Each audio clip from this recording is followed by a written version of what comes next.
jaaliyadda Soomaaliyeed ee waddankan Turkiga ayaa markii ugu horeysay waxa ay martigelisay shirka jaaliyadaha Carabta ee ku dhaqan dalkan Turkiga.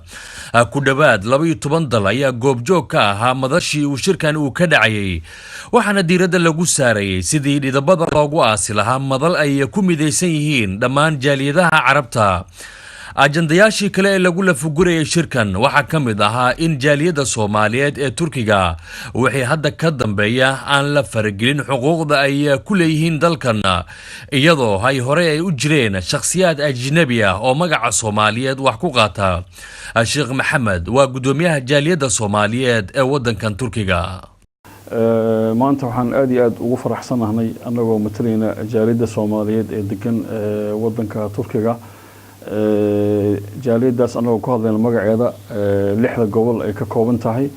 waxaan maanta meeshan ku martigelinay 12 dawladood oo walaalaheena Carabta ah, kuwaas oo hogaaminayay Ustaad Xaazim oo hadda ah gudoomiyaha ku-meel gaarka ah ee dawladaha Carabta. marka aad iyo aad baan runtii ugu mahadcelinaynaa sida ay noo ajiibeen martiqaadkan u fidanay. hadda ka horna waxaa lagu soo qabtay jaaliyadda Yemen, jaaliyadda Liibiya, jaaliyadda Falastiin oo 2 jeer qabatay. maantana waxaa soo dhaweysay jaaliyadda Soomaaliyeed ee degan waddanka Turkiga.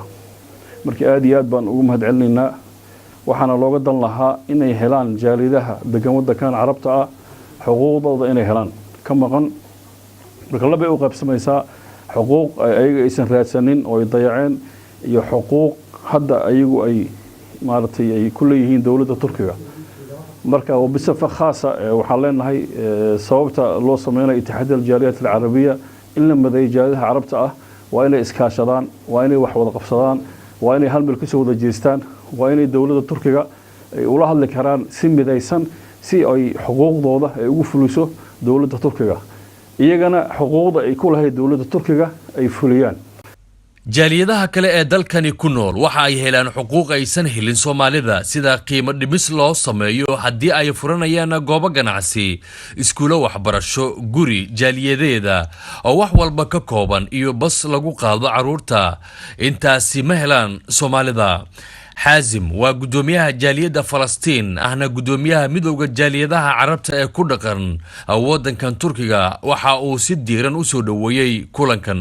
لأنه من دواعي سرورنا أن نكون في هذا الاجتماع في مقر الإخوة في الجالية الصومالية. الشكر المقدم لهم على استضافتنا نحن الجاليات العربية أو اتحاد الجاليات العربية. بدأنا اجتماعاتنا لتكوين هذا الاتحاد وهذا الجسم من عدة أشهر، وبإذن الله تكون هذه الاجتماعات قد اقتربنا على الاجتماعات النهائية لتأسيس اتحاد الجاليات العربية في تركيا، وبإذن الله سيكون اتحاد ناجح. هدفه هو خدمة أبناء الجالية العربية في هذا البلد، هدفه هو تسيير مصالح كل أبناء جالياتنا في هذا البلد. فبإذن الله سنكون على قدر المسؤولية وعلى قدر تحمل هذا الحمل الثقيل بإذن الله، لأن الجاليات المخولة في هذا العمل. سلمان جمال سعيد، TV عالمي يونيفرسال، مقالة اسطنبول.